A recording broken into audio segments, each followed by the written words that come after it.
Back to the flat track of Loudon, New Hampshire. New Hampshire Motor Speedway, the venue for tonight's real sim racing Asphalt Assault and series, Loudon, New Hampshire. And for these guys, the time is running out to make your name heard in the chase for the real sim racing Asphalt Assault Championship trophy.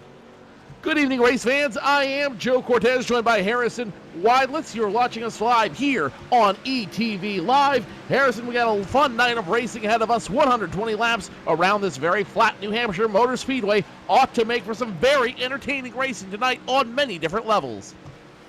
Absolutely, and there's no chase in the Asphalt Assault series, but I tell you what, that doesn't matter because as each and every race that we get through, the points lead keeps getting tighter and tighter. It's a 2-point lead between Bobby Terrell and Stefan Marinak, and with all the different track variety coming up, we haven't seen a track like New Hampshire in a long time, so it's going to be interesting to see how these guys run. We did see this track quite a while ago in this series. David Lanza was your winner that time. Bobby Terrell second, Stefan Marinak fourth, and CJ Levere picked up a top 10 finish at that track tonight. Bobby Terrell was at the top of the practice session, turning in some very fast times. Immediately on his tail was CJ Lefebvre, and the spring winner, David Lanza, also showing up there as well. As you mentioned there, 2-point difference between your top two leaders right now, Bobby Terrell and Stefan Marinak.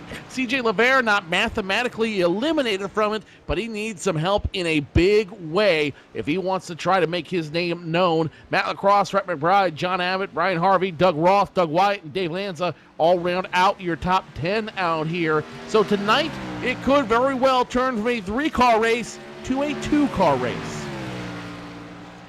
Yeah, absolutely. A lot of these guys have a little bit too much ground to make up, but CJ Lefebvre, looking at him, he's got 2 wins on the season and 15 top 5s in 28 races, which is equal to what Stefan Marinak's top 5 total is this season. And CJ Lefebvre, the top 2 have to look out because any mistakes that they make, any slip up, and CJ will be right there to contend with them. Well, we saw 2 weeks ago at Richmond when Stefan Marinak made that poor, his car didn't perform well, let's put it that way, and ended up doing the barrel roll over the inside wall at that 3/4 mile track that put him out early for the night and gave Bobby Terrell the points lead. So anything can and will happen on the track as we've witnessed these last couple of weeks. If you recall, last week we had that excellent showing over at Chicagoland Speedway, Stefan Marinak winning that one, Bobby Terrell in second. So for Stefan Marinak, he's gone from the doghouse to the penthouse, and I think he kind of wants to stay up in that top floor. Yeah, absolutely. Well, we've seen a lot of speed out of Stefan for quite a while. Certainly a DNF really hampers your points lead, and that's how he lost it, as we saw at Richmond a couple weeks back. But they both have a lot of speed, and between the two, they've been winning most of the races between them. And last week at Chicago, without any cautions to disrupt the flow of the race, it was simply a battle between the two of them, which certainly looks like it's going to be a battle that all the way to the final race of the season.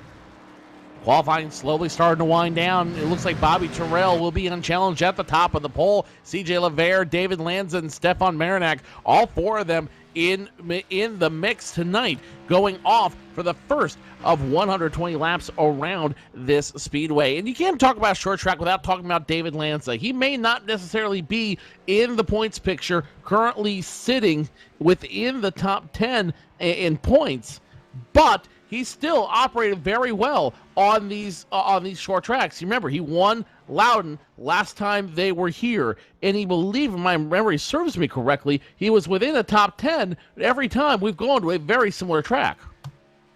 He's a very methodical driver, and he's very precise, and it serves him well at a track like this where you have to be consistent in all of your inputs, your throttle, your braking, your steering, and he's very great at that. And as you said, not in the contention for the championship. He's 10th in points, and he's missed 3 starts. He's got 25 starts on the year, and he's got 2 wins. So the top 5 drivers in points Terrell, Marinac, LeVere, Lacrosse, and McBride all have wins between them, and then there's a gap. And David Lanza at the end of the top 10 does have 2 wins to his credit. So while he's not in the points picture, I spoke to him a couple weeks ago, and he's very interested in just capturing all the wins that he can. He's just going for glory. Hey, you know what? There's absolutely nothing wrong with racing for pride, which I guarantee some of the guys down in the top 5 are going to do. Matt Lacrosse, he's not in the mix for points right now, but he is still going to have a strong showing out here, I've got to believe. Rhett McBride, currently 5th in points, will start 6th on this field out here. So these guys have not given up on the season, which is one of the really cool things about real sim racing. These guys have a lot of heart. These guys have a lot to show, and they want to make their voices known. They may not be running for points, but that's okay. They don't need to be. They're running for pride. They're running for consistency. They're running for bragging rights. And it doesn't get much better than that. Yeah, absolutely. When it comes down to it, we all get into racing not only for our love of cars, but hey, we're competitive. So these guys all want to win on any given week. And it says a lot when people aren't in the points picture, but they continue to show up and they continue to go for those wins, and many times are successful at that. And you got a lot of competitors out in this field tonight looking through the field. Britt Van Meter looks like we'll start 7th. Martin Turnmeyer Jr. 8th. Hollis Vanderloo 9th. Your administrator here, John Abbott in 10th as they get ready to start the drivers' meeting. I'm sure a lot to discuss at this very flat New Hampshire track. Most importantly, how they're going to handle racing and how they're going to handle racing incidents. This very flat track is known for bumping and banging. And as I've heard it been said before, at the end of the night, what isn't bent will be.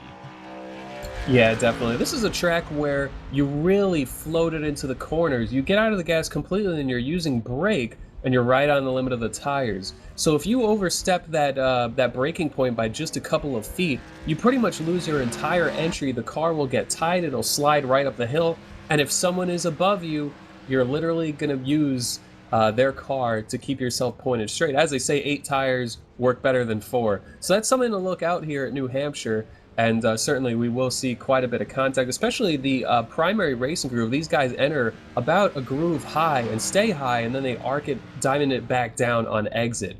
So a side-by-side battle have 2 very different lines compared to how these drivers would drive if they were solo.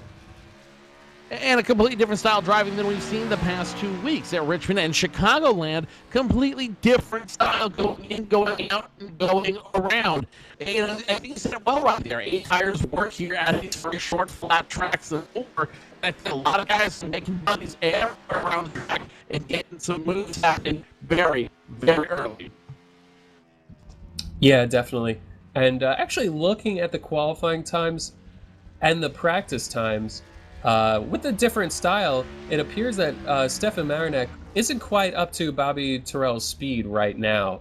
So that's something to look out for. Is when you look at the top 2 in points right now, Bobby Terrell and Stefan Marinac are actually running 2 very different speeds. It'll be interesting to see how they work on the long run. But I think we're going to go trackside right now for the national anthem. Oh, say, can you see by the dawn's early light what so proudly we hailed at the twilight's last gleaming, whose broad stripes and bright stars through the perilous fight o'er the ramparts we watched were so gallantly streaming, and the rocket's red glare, the bombs bursting in air, gave proof through the night that our flag was still there. Oh,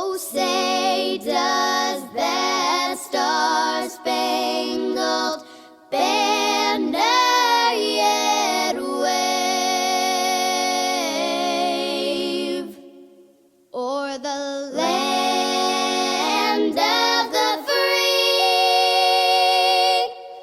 and the home of the brave.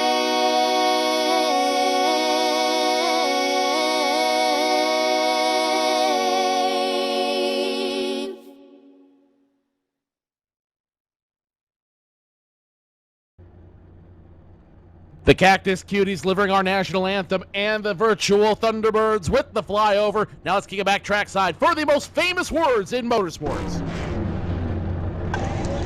Gentlemen, start your engine!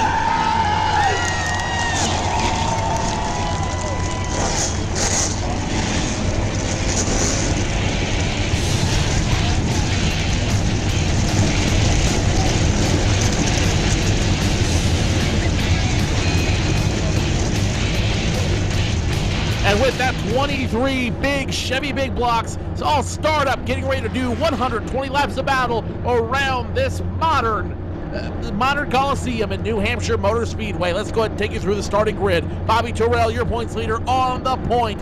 30.007 seconds his start time. Outside of him, CJ LeVere in second. Starts in the number 4 machine. In row number 2, we've got the 33 of Dave Lanza looking for his third win on the year. Into his outside, Stefan Marinac, currently looking to get that points lead back. Brian Harvey in the 66 machine starts 6th, and another man top 10 still in points. Rhett McBride in the 15 starts 6th. Row number 4, we've got the 27 of Britt Van Meter, and alongside him is the 16 of Marvin Turnmeyer Jr.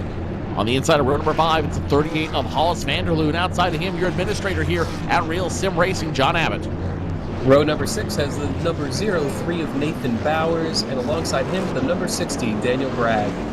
The 77 of Randall Watkins starts 13th on the field. Outside of him, Keith Brooks Jr. in the 78 starts 14th. Starting 15th will be the 57 of Barry Hines, and alongside of him, Augusto Gabaldoni. Ed Williams Jr. on the inside of row number 9. Outside of him, Josh Cheney in the 5. In row number 10, we've got Douglas Wyatt in the 12, as well as John Wilco in the 62. John Eller, Stephen Harving, and Frank Coons all not electing to take time on this field, and that will round out your field of 23 here in Loudon, New Hampshire, at New Hampshire Motor Speedway. 120 laps getting ready to start as we cruise through turns 3 and 4, and all eyes are on the 4 drivers leading this race. Bobby Terrell, still your points leader. CJ LeVere, not to be counted out yet. And then Stefan Marinac in the 24 in 4th. Pace car goes into the inside lane. Green flag flies, and here comes Bobby Terrell, not one to be trifled with. He gets a big jump on this field. LeVere 2nd, and there comes David Lanza 3rd, Stefan Marinac 4th, and now they're battling behind Brian Harvey, Rhett McBride the 15. They're battling back and forth, side by side, back through the field. It's right around the 03 machine, the 10 machine. They were 4 wide for just a moment there. Now they all sort out. The base loser, the 57 of Barry Hines. He needs to figure out where he's going to go in a hurry. Yeah, Barry Hines getting back in line, trying to get going again. But a great start by Bobby Terrell. Jumps out to a big lead. I tell you, he was fast in practice, fast in qualifying. His style really seems to be suited for these shorter tracks, so he jumps out. But CJ LeVere, pretty fast as well. And it appears that Dave Lanza's got some speed. So the top 3 seems to be the class of the field right now. But it'll be interesting to see how the 24 of Stefan Marinac is able to keep up as we get some wear on these tires the longer we go. And then there's the 2 cars at the tail end of this field. Ed Williams Jr. in the 65 and Frank Coons in the 48. They might be playing a strategy of conservation right now. They are dropping all the way back to the end of the field. In fact, Williams Jr. in the 65 made it a point to drop all the way to the back. So it looks like they might be trying a strategy of conservation out here. Save what they've got early and see if they can make it last longer than anybody else on the field. Yeah, as you see, a lot of these cars in the middle of the pack, when they go side by side, it looks pretty hairy. So a lot of times these guys will back out, let it sort out before going up and racing. Certainly, they don't have the speed of Bobby Terrell at this point, so it's better safe than sorry to start the race. And in this race, we've only got a 23-car field, slightly shorter than usual, possibly due to the track we're at. It's a pretty unique track and pretty difficult. Trouble on track. As actually caution is out somewhere.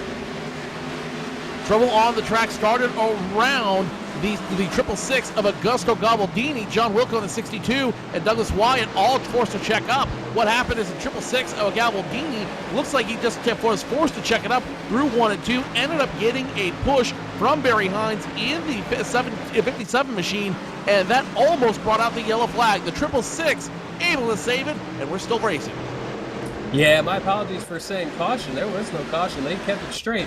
The 666 just, it seemed like maybe when he got onto the brakes entering turn number 1, the car just turned a little bit too well. He shot to the flat portion of the track all the way against that yellow line. There pretty much is no banking. It's very, very slight down there, and it sends you back up onto the track in front of traffic, and they had nowhere to go.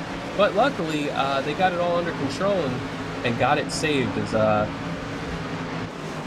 Let's go ahead and take another look at that incident through turns 1 and 2 just a lap or so ago. You see it right here on your screen. The 666, not sure if he got the air caught taken off from him, or if he just got a little push, or if he was forced to check up. In the event, he got a love tap from the driver behind him. That was the 57 of Barry Hines. That forced the 666 to check up and save it. They're able to save it. They're back to green flag racing, but not without low damage to both of those cars. And now as we go back live, my eyes are on that 57 machine. I don't know if we can get a shot of that on the front part of that car, but as you can see, it's bent just slightly. Aerodynamics not as big an issue at the short track, but that could have some implications for later in the race. Yeah, between the damage sustained in that collision in turn number 1, I would worry more about the 57 Barry Hines' car more than the 666 of Augusto. See, Augusto's damage is all in the rear end, and usually that doesn't hurt your car at pretty much any track. You might lose a little bit of straightaway speed depending on how hard someone hits you from behind, but the 57 at a track that's already pretty tight, a lot of times when you get front end damage, it can make your car even tighter and certainly hamper the hurts the straightaway speed as well. So Barry Hines probably upset the handling of the car a little bit when he made contact with the 666. As we take a look at the 57, no, very negligible damage, but it still looked to me like the front end was banged up just a little bit, and I've got to be worried if I am now Barry Hines under fire from John Ehlers. I got to worry if that will affect me later on in the race, not necessarily in aerodynamics and handling, but if that's going to increase my engine temperature because of an airway being blocked, and if it does, then that number 57 machine might be a hand grenade. John Ehlers and company under behind him, Steve Herring and Frank Coons, they all might pick up some position as a result of that. In front of them, it's Doug Wyatt now trying to get a move on John Wilco, and Wilco trying to get around Gabaldini in the 666. Yeah, John Wilco, 13th in points, basically became a regular competitor in iRacing about 10 months ago. So I spoke to him a couple weeks ago, and he was saying, you know, it's been a learning curve for him. He was a veteran in NRO3 leagues. In fact, I raced with him quite a bit in an old league that I ran in. And so John Wilco made the transition to iRacing as we see the 62 with a beautiful retro paint scheme. Skittles, very reminiscent of the car that Ernie Irvin drove in the late 90s, as well as Derek Cope. So the 62 looks good out there, currently running in 17th and certainly a little bit faster than that 666 of Augusto, just looking to get a way around him at this point. But he's being very patient. And John Wilco trying to find a way around him. You mentioned that, that is a really nice paint scheme on that number 62 machine. I wonder who paints his cars. I might have to call myself. Yeah, if I had to take a guess, I want to say it might be a Hippie's Paint Shop vehicle. I've seen a lot of retro paint schemes that he's done, actually. I'll scroll around the car and take a quick look to see if there's a Hippie's logo on it. Well, I'll tell you who did take a good look around that car. That was Doug Wyatt in the 12th machine, getting around John Wilco for position. Scored Doug Wyatt into the 17th position, and now he's going to look to try to break in the top 15 if he can get down around Gabaldini and ultimately Keith Brooks Jr. Meanwhile, back up in the top 15, it's Josh Chaney trying to get around Randall Watkins. Randall Watkins doing everything he can to keep that 5 behind him out there. The 77, really a skilled driver out there, and he's doing everything he can to hold on to the position, but it might not be enough. The 5 of Chaney picks up position and score another one for Chaney. Crossover coming? Josh Chaney holds the position. Josh Chaney intentionally started in the back. I think he likes coming through these fields. We've seen that. And while we continue to look at the number 5 of Josh Chaney, I just want to quickly apologize to John Wilco. I'm pretty positive that he painted that car himself. He's done a lot of painting over the years. And it was ironically Hippie, who I guess might have done his car, that went right by him, Douglas Wyatt, at number 12. So it was actually probably a John Wilco car, but that number 5 of Josh Chaney, started in the back, actually qualified in the 18th position. It's difficult to pass here, but he's passed 5 already, and he's continuing to move through the field as these cars slow down. There's actually quite a bit of gaps around the track. There seems to be a pretty decent battle around 10th position. So Chaney will have a little bit of time before he's able to get there, but moving forward, that number 5. Next position really under battle right now is the 16 of Martin Termeyer Jr. and Britt Van Meter. They are side by side going into 3 and 4 practically. Not going to happen this time by for Britt Van Meter, but Van Meter in the 27 knows exactly what he's doing. He knows he can get around him if he can get around the 16 of Termeyer. Termeyer arcing it way high in the turn, as we saw there. We talked about earlier in the race. The 16, he is arcing it almost too high. I'm wondering if the 16 just doesn't have the car underneath him that he thought he did. He would have. Yeah, I think the 16 was feeling the pressure from Britt in the number 27. We saw Marvin. I do believe he just got in a little bit too high. I don't think he wanted to be that high. But this is a track where sometimes you can make it work, but sometimes you're just losing too much speed when you come up the track. As you see, as he goes through 1 and 2 this time, he's able to cut it lower, but he loses the back end. So the number 16 loses speed a different way this time, and Britt Van Meter in the 27 gets a good run, looks low, but he has to lift for the 16 and back out behind him. But this is a pretty good battle back here for the 7th and 8th position, and they've got 3 cars behind them closing in on them. So quite the battle heating up between Marvin Termeyer, Britt Van Meter, Hollis Vanderloon, among others. And then there's that battle for the 10th place position. You're talking about the 0-3 of Nathan Bowers. He keeps trying to look underneath the 38 of Hollis Vanderloon. The 0-3 just doesn't have the speed right now. And the 10 of John Abbott's just kind of watching these 2 drivers, the 3, the 38, figure out what they want to do, how they're going to do it, and more importantly, in what direction they're going to go. And 10 now making a move underneath both cars. John Abbott doesn't have the horses to get around both, though. He's going to stick back in 11 for now. Meanwhile, up front, not a whole lot changed, nothing really to change. Bobby Terrell remains in control of this race. David Lanza second, Stefan Marinac third, and CJ LeBaire drops all the way back to 4th. Yeah, looking at the number 3 of Dave Lanza, we might have to give him a nickname like the Long Run King or something, because, well, it didn't work out for him last week when I had made note of that. However, this run, he's actually been consistently faster than Bobby by just a little bit as we move deeper into this run. In the last 10 or so laps, last maybe 7 or 8 laps, Stefan Marinac has actually lost about 0.4 of a second to the leader of Bobby Terrell. However, Dave Lanza has gained about a 10th or 2 in the last 5 laps for sure. Just a little bit faster. These cars are close to running about what they will the rest of the race. Most of the fall off has happened. They might fall off a little bit more. Bobby just ran a good lap that lap. However, I do think that number 33 is one to watch. Lanza is coming up through the field, or well, he already came through most of the field, and now he has his eyes set on the leader, Bobby Terrell. As Terrell continues to lead this field, couple notes off pit road. Frank Kuntz made a very extended pit stop. Something very wrong with his 48 machine. Now also going off pit road was that paint scheme we just talked about a minute ago, belonging to the 62 of John Wilco. So both those cars electing to stop early and possibly stop often tonight. Wonder if there might be something else wrong with those cars. Only time will tell. Meanwhile, back up front, Terrell up front.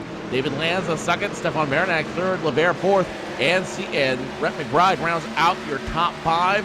About 2 seconds, 1.5, 2 seconds between each of your top 5 right now. This race really starting to spread out as we have a replay now of what happened to Wilco. Yeah, I went back and took a look at it a couple of laps ago. John Wilco came out of turn number 2, got into the outside wall, and I tell you, sometimes that wall is basically like rubber, and the cars are very, very tight here. He just lost the nose, and it's hard to recover. He tried backing out. It just wasn't enough. when the car starts shooting wide like that, it gets really, really tight. It's hard to recover. So when he bounces off that inside wall, he gets it back down, but he does hit the inside guardrail along the backstretch. There was no caution because the officials determined that he was far enough to the inside that they could have stayed green. So he got it out of the way and came to pit road. Might have had to take care of some of that damage before returning to the track. But John making his pit stop, and the 62's back on the track 2 laps down. Should we get a couple of cautions, he will be able to find his way back on the lead lap, but for now, he is 2 laps down in 22nd. 2 laps down in 22nd, not where he wanted to be. I can guarantee you that right now. Back up front, Ed Williams Jr. doing everything he can to remain in contention on that lead lap in the 65 machine. Not working for him, though. Again, he was one of those conservation drivers we talked about early in the race, and now he's getting passed by very quickly by drivers that just seem to be that much stronger in their mounts. Terrell, Lanza, Stefan Marinak catching up to him now. LeVere catching up to him. Rhett McBride in the 15 also there as well. This race is spreading out very, very quickly. These guys are just running single file individually by themselves in space. And with this very flat track with aerodynamics about 80% taken out of the picture, this is exactly where your leaders want to be right this moment. Yeah, Bobby Terrell certainly taking advantage of all the track position he can get. And I tell you what, he really appears to be the fastest car here tonight. He started to stretch a little bit on that 33 of Dave Lanza, and Lanza just fading back a little bit as he was passing some lap traffic before. We saw the 65 of Ed Williams Jr. going a lap down, but Marinak not able to make up any of that time. Now 4 seconds behind the leader, and CJ LeVere about 5.5 seconds behind the leader. So Terrell in that number 7 car came in here the points leader only by 2 points after finishing second to Marinak last week. But we have a caution on the track, somewhere on the front stretch, the 77 and the 48. First caution flag out for the evening. It looks like the 48 may have got around, or the 77 may have got around as well. We'll have to kind of keep an eye on it, or look back exactly what happened there. It was the 77 that got around on the front stretch to cause their first yellow flag of the evening. The 77 collecting the 48 in his wake. And the 77 just looks like he got lost up there. Wasn't able to control it going through 3 and 4. Bounces it off the wall and not where he wanted to be. Yeah, the 77 was not able to pull it down to the bottom groove off the corner. And when you get a little bit too high, you have to abort quickly. He didn't abort quick enough, hit that wall, and as he tried to save it, lost control of the vehicle. The 48 got involved because it looked like the 77 was going to stay in the middle of the track, but then the 77, which was out of control, came back to the outside wall, and the 48 backed it down and locked up the brakes and got sideways, but unfortunately drilled the door of Randall Watkins, number 77. So just bad circumstance there. The 77 just getting into that outside wall in a 2-car incident. Heavy damage for the 77 of Watkins. Heavy damage for Frank Coons in the 48. And that's it will be the second time the 48's had to come down pit road to elect to get some damage taken care of. Meanwhile, pit road about to be a very, very busy place as the leaders all electing to come down to the attention of their crews. Harry, what are we looking for? I think it'll be 4 tires across the board, although as I say that, I start questioning 2 tires might be a factor, especially later in this race. I think we went too many laps right now for these guys to try it. But, especially because it's a fairly tight setup, these guys might want to try it later in the race to get some rotation in. As I take a look, just to make sure, it does appear that just about everybody took 4 tires on that stop. 4 tires for all of your leaders. Terrell, Lanza, LeVere, Marinak, all electing to take 4. We'll let these guys get it sorted out as we go to our first commercial break of the evening. Yellow flag out on lap 28 of 120. Still plenty of racing to go. You're watching the Real Sim Racing Asphalt Assault Series from New Hampshire Motor Speedway live on ETV.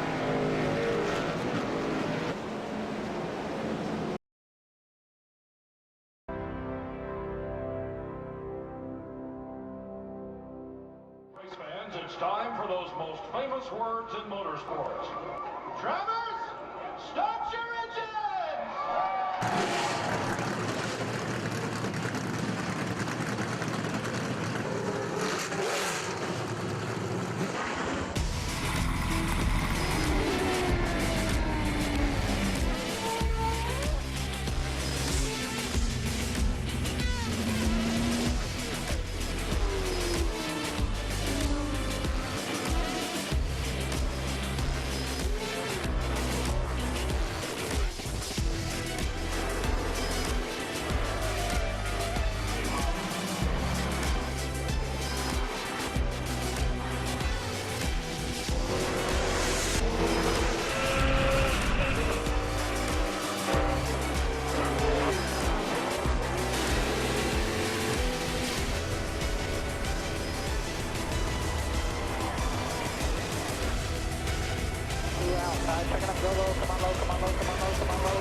Michael Conti comes up at a corner number 4 to the checkered flag. He wins his first NASCAR race.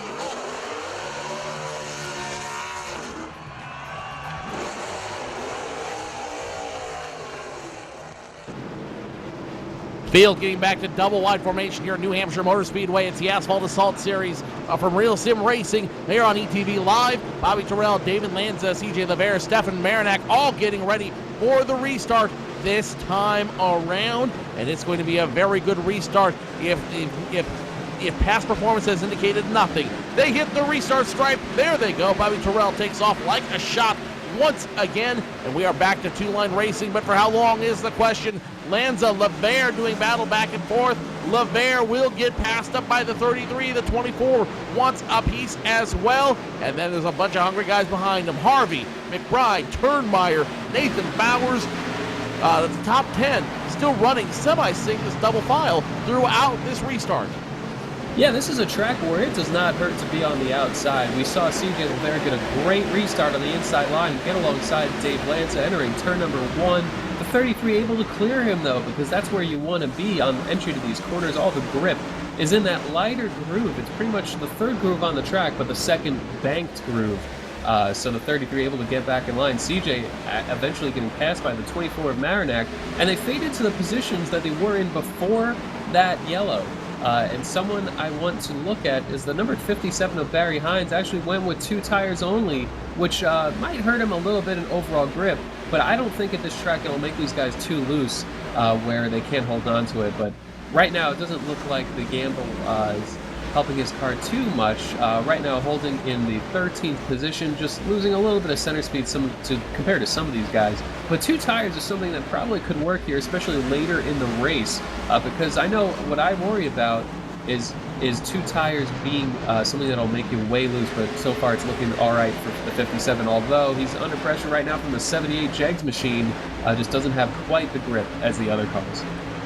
In the words of a scholar wise with me, you got to know when to hold them and know when to fold them, and I think that 2-tire stop was one to fold them. Yeah, he took it in 8 seconds, but he also got passed by the 78 of Keith Brooks Jr. and the 10 of John Abbott. So 2 positions lost by the 57 of Barry Hines, and look who's behind him, the 666 of Gabaldini. Gabaldini now going to go look underneath the 57. Is he going to make the pass as well this time by?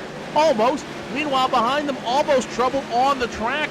That was the number 98 of Stephen Herring, forced to go way high throughout the turn there. I'll check that in front. It's in front of the 12 of Doug Wyatt, was forced to go way high through the turn 3 and 4. Risks it at the last moment, and we're still green flag racing, but very scary moments for Hippie. You don't want to scratch that paint, brother. That looks too nice to be scratched up. Yeah, Hippie's paint's all looking very good. He kept it off the wall, but what happened to him was you just get in a little bit too deep, a little bit too hot. And a little bit too low, and that car just wants to do nothing but go right. So there is a lot of room here in these corners. When you make a mistake, usually you can recover it before hitting the wall, but you lose a lot of time in doing so. But Doug has it under control right now. Is starting to work on the number 09 of John Ellers right in front of him, as Josh Cheney actually gets a little bit slow coming out of turn number 2. Not sure if he got the wall somewhere, but he seems to have just pulled over and let some guys go, and I see some damage on his car. Not sure if that's from earlier in the race, but Josh Cheney taking it easy right now. Not sure if he's having some kind of problem. Meanwhile, back in the top 10 is John Abbott, the 10 machine. He is just taking off like a shot, tore through this field, restarted mid-pack. Now he's on the knocking on the door of the top 10 and knocking on the door of Hollis Vanderloon. He wants in, but Vanderloon won't let it happen in the 38 machine. In front of the 38 is a 27 of Van Meter working around, trying to get around the 60 of Daniel Bragg. Daniel Bragg not letting him around, and so we're back at stalemate for those 4 positions. But I got a feeling that a kettle is brewing. The kettle's a boil over there, and it's just a matter of time before one of these guys is tired of waiting, and that kettle's going to boil over in a hurry. Yeah, this is a track where it's pretty hard to pass. with that group being fairly high in the corner and then people diamonding it on exit and bringing it low. When you get underneath someone, you just sort of get tight in the center. As we see the number 10 of John Abbott joining that battle, we saw him get that great run through the center, but then he loses it all on exit, and he's forced to tuck back in line behind the 38 of Vanderloon. But when you enter low, you can get a nice run on entry, but then you just lose it in the center on off. It's simply not the fastest way around. So those 4 cars all under a blanket. John Abbott hits the wall a little bit out of turn number 2. Not a hard hit though. He might be all right. But the number 27 of Britt Van Meter working on the number 60 of Daniel Bragg, just not able to find a way around right now. Not able to find a way around, and so we stay in stalemate right now, which is great for that 60 machine of Bragg. He doesn't want to lose any more position, especially if we get another long green flag run and we end up running a single file throughout this field once again. But Van Meter, Hollis Vanderloon, and especially that 10 of John Abbott, he does not want to lose position. In fact, he wants to gain position. You can tell he's hungry. And it's going to be a matter of time before he finds a way to get around these guys and take off like a bullet in the gun of Robert Ford. Yeah, and real quick, I just saw the 33 of Dave Lanza was having some electrical issues. Probably internet went out at his residence. Lanza was working on the number 7, not quite able to keep up with Bobby Terrell, but he was there and he was trying. He might have...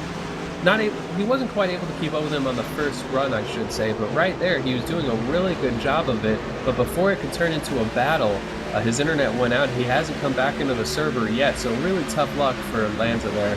As the number 27 looks low on the 60 of Daniel Bragg, and he will try to stick it through the center. He gets pinched just a little bit, and he has to back out and loses the momentum on exit. The number 38 of Hollis Vanderloon will capitalize on this and go to his outside and probably will clear him entering 3. The 27 gives him the position because he knows he will not be able to fight back on the inside right there. So positions change. The Hollis Vanderloon moves up to number 9th position in his number 38 as the 27 of Britt Van Meter loses 1 position. Sometimes you try to pass someone, you just lose that grip, and you end up losing a position out of it. Time keeps on ticking if you're David Lanza, now 7 laps down, and this could effectively end his night on the field. But the one man who's excited to see that, if nobody else, is a driver of that 2024 machine, Stefan Marinak. At the line this time by, he's going to be just over 2 seconds away from Bobby Terrell and losing time. So Stefan Marinak, he's grateful to be in the 2nd place position, but that doesn't help his points cause as the races wind down. Only 7 races left in this series, and if these guys can't figure out, especially Marinak, can't figure out a way to start picking up points on Bobby Terrell, even if it's just a matter of leading a lap here, leading the most laps, he's going to have a hard time getting his way into this championship. And then there's the man who won't give up, CJ LeVere, not mathematically eliminated, but he is the dark horse now to try to get back around and win this all. CJ LeVere currently running in 3rd, about a second behind Stefan Marinak. This guy's got a lot of heart running out there. Yeah, caution flag is out.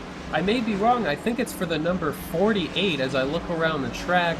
The 48 exiting turn number 2 as he takes the blame for the wreck. He hit the number 48, comes out of turn number 2, hits the wall, and then he careens back across the track to the inside guardrail and hits that hard head-on, a hard hit for the number 48. And that will send him behind the wall. He has taken it behind the wall. So the 48 was about 5 or 6 laps down at the time of that incident.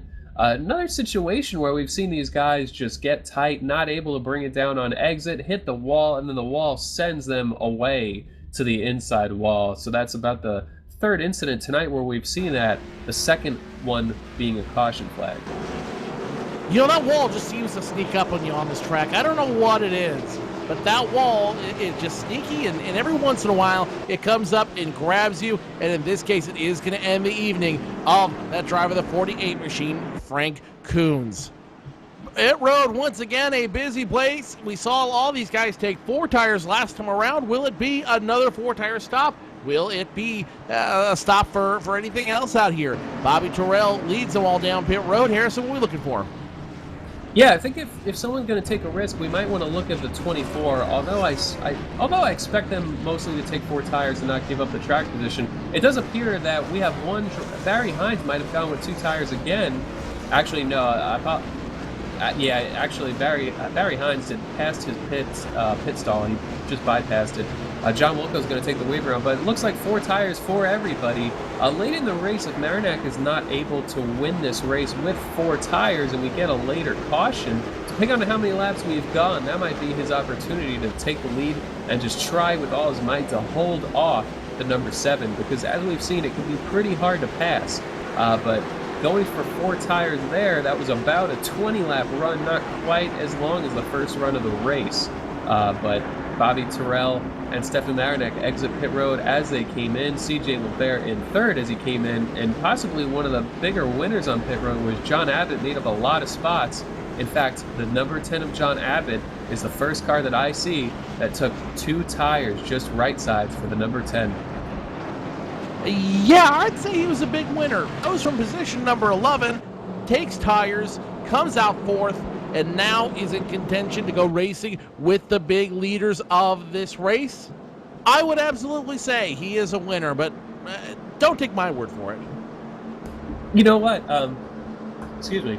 The 10 of John Abbott had a lot of speed there, running behind people. He just couldn't quite get around them. It's very difficult to pass. So I like his call here, because he's probably not going to fade to where he was before unless a mistake is made or he gets trapped or something like that. But I like this call from John Abbott. To go from 11th to 4th is such an insane difference in track position. When you're in 11th position, you are racing hard, and it is just an all-out war, just an insane battle. You get up to that top 5, people are a little more calm and collected, and they're pretty happy with where they're at, and so they're a little more patient with each other. So number 10, a good call by him. We'll have to see how the 2 tires holds up, as we will be going green next time by as the pace car lights go out. It sounds like you got a little choked up there by that stop. I mean, it was a great stop, don't get me wrong, but it wasn't that great a stop. Oh, I'm feeling it. No, Where were you? Had a coughing fit for a moment, but we saved ourselves, I guess. Look, it's okay. I mean, it was a good stop. I get it. Emotion gets to you sometimes, buddy. As a racer, it's an emotional sport. What can I say? It is, if nothing else, motorsports are a very, very emotional sport. But that's a subject for another time. Bobby Terrell, Stefan Marinak, CJ LeVert, John Abbott, and Rhett McBride round out your top 5. Brian Harvey, Martin Turnmeyer Jr., Nathan Bowers, Daniel Bragg, and Hollis Vanderloon round out your top 10. We're going to go, they are getting ready to go green flag racing as they go through. Up, they waved off. They waved it off. They're going to go back around for one more stop here, and I'm not exactly sure why they waved off that start. Oh, I was actually luckily looking in the right place. The 62 of John Wilco was the lucky dog, and he was coming around to catch up with the pack after they waved him around the pace car. And as he hit the brakes, as he approached the pack, he got into the number 62 of Wilco, gets alongside the number 12 of Douglas Wyatt, and Wilco went around on the backstretch. So just an awkward set of circumstances and a freak deal there. Wilco getting some contact with the outside wall, but I think he'll be okay for the most part. Well, that happened. So let's try it one more time for old time's sake. Bobby Terrell, Stefan Marinak on the front row. LeVert, Abbott, second row 2, and Rhett McBride, Brian Harvey round out row number 3. And we're going to go ahead and go see if we can go green flag racing this time by. No wave offs, nothing crazy happening on the track. Pace car agrees. Let's go ahead and go on board with the 10 of John Abbott right now as we get ready to go back green flag racing. Green flag flies. The number 7 of Terrell takes off without any problems. But here comes the 4 and 10. Both are these guys battling back and forth. It looks like the 10 will pick up position. Oh, a close call with the number 24 as he cut across the number 4's nose, CJ LeVert. John Abbott in the number 10. He had a great restart. He laid back just a little bit, anticipated it correctly, and finds himself battling alongside CJ for that 3rd position. As the caution is out somewhere on the track, I believe towards the back of the pack, the number 78 into the outside wall in turn number 3, and it's after contact from the 666 of Augusto Gabaldoni. So the 78 actually tumbling does a quick barrel roll after hitting the outside wall, and the 78, Augusto takes the blame for the crash and will be penalized to the end of the longest line, but the 78 effectively out of the race after a brutal hit. Tow truck's called. He's pulling him behind the garage. Keith Brooks Jr. definitely a bad set of circumstances for him as he does the barrel roll on the 3 and 4. So Keith Brooks Jr. in the 78, he is done for the night. You know, you don't see cars go upside down very often here at New Hampshire, but when it does, it's kind of exciting. And that was a very interesting circumstance, to say the least. Ironically, I flipped here at New Hampshire in an iRacing Pro Series race. Not my fondest of memories, but my car was severely damaged, and when you hit the wall where the safer barrier juts out, it can break your car. And so I flipped in a very similar spot in turn number 3. So Keith Brooks, you are not alone, my friend. I've done the same thing, but mine was pretty much my own fault, and yours, you're a victim there. So sorry for your luck, but you're not alone, my friend. I was about to say, though, before you accept that, listen to who you're speaking with. Not that I can do any better. I'm just saying. Yeah, that's Sponsoring the... Go ahead. I was just tell you, tough luck for the 78. The 666, unfortunately, has found himself in a lot of incidents tonight. So not the night that he was looking for. Most of these drivers will stay out and retain their positions. No need to pit after just a short 2-lap run, I think we had. So these guys will stay out.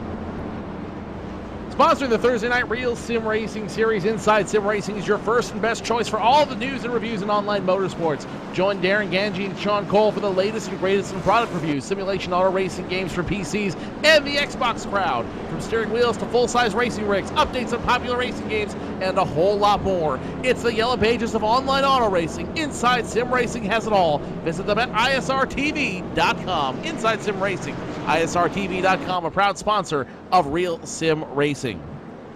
So you mentioned it there a moment ago. We only had a 2-lap shootout before the yellow flag came out again, which is the 4th yellow flag of the evening. And we saw a lot of great racing developing between the 4 drivers that are up front. The 7 of Terrell, the 24 of Marinac, the 10 of Abbott, and the 4 of LeVere. When we go back to green flag racing, are we going to see very similar driving between these 4? Oh, definitely. And actually, the caution helps John Abbott a little bit, because even though it was only a 2-lap run, a lot of times when the cars around you have that heat cycle along with you, it evens out the tires to where you don't have as much of an advantage. So I think we'll see John Abbott try to do the same thing where he stays above the number 4 of LeVere entering turn number 1, and it should be an interesting battle, because that high side is the place to be. And while LeVere seems pretty strong, he hasn't quite kept up with the fastest guys in the field on the long run. And that number 10 of Abbott is sort of an untested car in the field right now, where we don't know all that he has. We saw him heavy in traffic and looking like he was a little bit faster than the cars that he was around. So now we get to see, will he be able to keep up with these guys in the top 3? He certainly has a chance of it, and he's in a good position. So the lights are off on the pace car. We only got a half lap to go unless something strange happens again, which it could. But for the time being, we're going back to green flag racing in less than a quarter lap. Bobby Terrell, Stefan Marinac, John Abbott is credited in 4th, CJ LeVere in 3rd. And then watch that top 4 as they get ready to go back to green flag racing. Pace car is off. They hit the the street recovery line. Bobby Terrell back up front. Marinac 2nd, and now it's a battle for 3rd between the 4 of LeVere and the 10 of Abbott. Yeah, as that number 4, CJ LeVere, has to keep it all the way down the track. It gives the 10 a good advantage on exit. However, the Marinac, the 24, a little bit slow on exit in front of Abbott. Abbott loses some momentum on exit, but this side-by-side battle will continue as the 4 of LeVere gets extremely loose, able to save it and then pinch again. The 10 is around. Exiting turn number 4, the number 10 goes for a ride. You just watch that live on board with the 10 of John Abbott, and the field slows up. Yellow flag out again. Another incident in front of them involving the 57 machine. He's now sideways right about the start-finish line. That's Barry Hines once again involved. He was trying to get out of the way of the 10. and that equals forced him to go inside and get loose and then get sideways right before he crosses the start-finish line. So it all revolves around the 10. You watched it all happen live on board the camera of that 10 machine of John Abbott. What a wild set of circumstances once again. We need to see that again. That was some great racing through 3 and 4. And I tell you what, it's hard to really assign too much blame to the number 4 of Lavera, in my opinion. When they entered turn number 3 and the 4 pretty much got pulled around, I thought he might have gone around right then and there, but he was able to save it. But the 10 car comes down and is trying to get that as much of a run on exit as he can, and the 10 pinches him a little bit. The 4 is about a foot off of those dashed lines where the banking actually goes to the flat.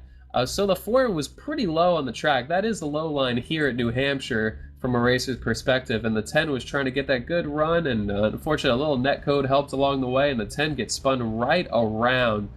So you said it. You wondered if we were going to see some aggressive driving for positions, and we saw it. Unfortunately, it resulted in that car vying for 3rd place to go around and hit the wall. Barry Hines actually did a good job keeping it off the inside wall, but then you do that wobble where you're just holding on for dear life.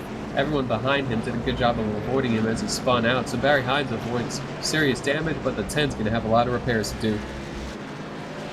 Not a good...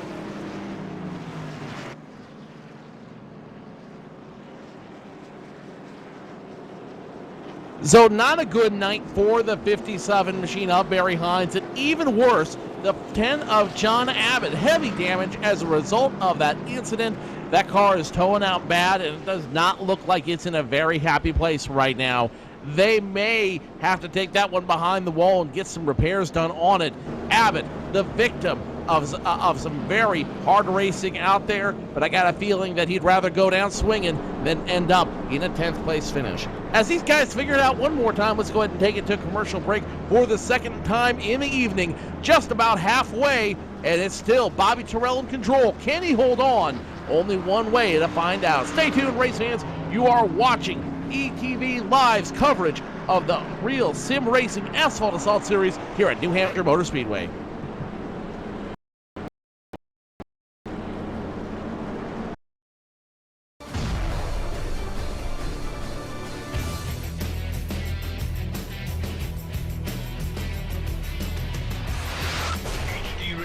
Join 5,000 plus other listeners where you can hear everything from big 80s metal to classic rock and roll, country radio, ETV Live Sports Radio, even adult and unplugged rock and roll. HDRadioNetwork.com, one of the fastest growing internet radio networks, HDRadioNetwork.com. Take it with you, cowboy. Get the mobile app for Android, iPhone, iPad, and all the rest from TuneIn.com.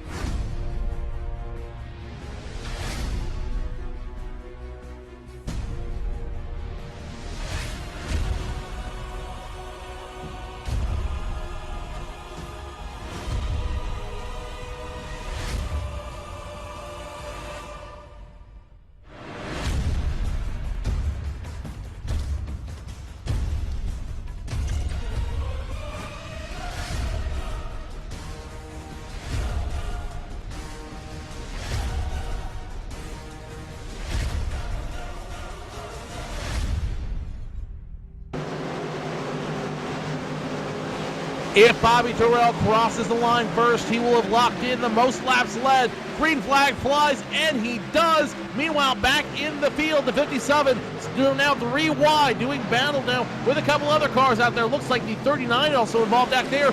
2-line racing throughout this track. The aggressive racing has begun. It's incredible the way the cars just fan out entering turn 1 on these restarts. There are multiple groups to work with. Certainly a lot of people trying to get by. Rhett McBride right now, the number 15, working under the number 16 of Marvin Turnmeyer, and not able to keep alongside of him on the exit of turn number 4. But Rhett McBride running pretty well right now is the number 16 of Turnmeyer having his best run of the night, working on the number 4 of CJ LeVere. As Bobby Terrell, as you said, had a great start, has clinched the most laps led, which comes in handy when you're trying to win yourself a championship and you're leading the points by only 2 points. But I tell you what, the second place man in points, Stefan Marinak, is still holding strong in second, just not quite able to retain the pace to keep up with the number 7. Bobby Terrell remains up front in the 7, and he is leaving behind Stefan Marinac in a hurry that time by. Half a second between them. CJ LeVere still holds strong in the 4, but behind them, it's a battle for 4th. The 16 of Marvin Termeyer, the 15 of Rhett McBride. McBride wanting to get around the 16 Termeyer. 16 looks like he's warping a little bit out there. Going into turns 3 and 4, the 15 of McBride has the advantage out there. Can McBride hold on to it? He's got it through turns 3 and 4, gets it taken away at the last second by the 16 of Turnmeyer. So Turnmeyer takes away the position with authority out there. Rhett McBride can do nothing but watch. Yeah, that's a tough situation when you're the 15. As we see the 15 right on the 16 of Turnmeyer, he's clearly a little bit faster. But when you go low on someone like that, as he goes low again, entering 3 and 4, he's able to pull alongside of him, but on that run on exit, that high groove just pays off, and the 16 able to clear the 15 of McBride. And so this is a situation that's going to go on for some laps until Rhett McBride's able to clear him. Turnmeyer doing all he can. In fact, yawing his car out pretty wide there through 1 and 2, as I believe we have a battle with the number 27 of Britt Van Meter and the number 60 of Daniel Bragg. They're fighting for the 11th or 10th position, as the 27 looks to clear him, able to clear him before the entry there. The 60 lets him go, but the 60 looks for the crossover, but it appears that Britt Van Meter will be able to pull away. I think he's been a little bit faster than that 60. That 60 machine of Daniel Bragg has started dropping off about 2 laps ago when the 09 of John Ehlers got around him with relative ease, opening the door for Britt Van Meter. So Daniel Bragg in 2 positions loses 2 laps, and now he's under fire now from the 65 of Ed Williams, who was a lap down at one point in this race, and that was the 666 of Augusto Gabaldini. He gets dangerously close to that 65 Ed Williams. They are dancing with doors there side by side, touching sheet metal, and it's Ed Williams Jr. ultimately winning that race off turns 3 and 4. The 65 and 666, their racing isn't done yet. The 666 has the advantage through 1 and 2. 666 getting loose. Is he going to be able to save it again? He does. He must have made a deal with the devil out there to keep that car running straight. Oh, yeah. You got that right. And Augusto, man, Gabaldoni's just finding himself in a lot of close calls this race. That was a lot of really close contact racing, full bore right there between him and Ed Williams in the 65. 65 kind of moves him a little bit. They had some close calls, and that was another close call. So the 65 able to clear him, and also Rhett McBride, the number 15, was able to clear Marvin Turnmeyer Jr. Almost brought Brian Harvey in the 66 with him, but Harvey just wasn't quite close enough to make it work. And so now Rhett McBride up to position number 4, Turnmeyer back to 5th, and Brian Harvey keeps that 66 car in position number 6. Sure seems like there's a lot of 6s going around right now. 6s and 9s and all kinds of crazy things going out on the track. Meanwhile, the one guy who's not running one of those numbers, Bobby Terrell in the 7 machine, continues his dominance over this race. Now almost a second advantage between him and Stefan Marinac as they cross the line this time by. It's going to be almost exactly a second lead between the 7 and the 24 out there. Bobby Terrell is in full court press mode right now. He wants nothing to get between him and his championship, and if he continues to run strong like this, he could very, very easily make a definitive case for being your next Asphalt Assault champion tonight. Yeah, his pace in this race has been great. As the number 7 works around the 57 of Barry Hines, I went back and looked. Barry Hines had to serve a stop-and-go penalty, possibly for a restart violation on that restart. So Barry Hines getting lapped right there because he lost about 25 seconds after the green flag, I would say. And so Barry right now in front of the 24 of Marinac, able to squeeze by Barry Hines, looking to clear him before the exit. May or may not happen. The 57 held up the 7 of Terrell, which left him open for the 24 to capitalize. However, the 57 racing the 24 hard now. So Bobby Terrell able to capitalize on that and gain some of the time back that he lost to the car behind him, or I should say stretch his lead away just a little bit. So Bobby Terrell really has had the pace of the race. I believe in the post-race interview last week, he mentioned that this is not his favorite track, but he runs well here. As we go back, I believe there's a real nice battle going on for the 6th position. It's all the way actually 4th through 7th. The number 15 of McBride. The number 15 of McBride is under pressure from the 16 of Turnmeyer once again. Brian Harvey is right there behind him, and Nathan Bowers is trying to cash in on that. A lot of adjectives could be used for the fights on the field right now. Nice is not one of them I would elect to do. Let's go start now with the 2nd and 3rd battle. The 24 of Marinac and the 4 of LeVere. These guys have gone up to each other with the help of that lap traffic in the 57. So these guys now a little bit closer to each other, 0.2 of a second between them. Last time around, this time around, it's getting widened to almost almost a half second between them. So the 4's got to get some help from that 57 machine, but they've got a battle brewing that could very easily go on for the rest of this race. Meanwhile, back in that 4th place position, Rhett McBride leads. Behind them is the 16 of Turnmeyer, under fire immediately from the 66 of Brian Harvey. Harvey trying to run the low line, trying to get that advantage going through the turn, but low line in this racetrack does not mean advantage necessarily. Turnmeyer Jr. holds on to 5th. Brian Harvey in the 66 holds on to 6th, but that misgiving opens up the door for Nathan Bowers in the 03 machine. That could open up the opportunity for him to battle for that 6th place position away from the 66, currently running in 6th. How many 6s do I got to go through? Absolutely, and I tell you what, I just went back to look at how Brian Harvey in the 66 has run most of the race.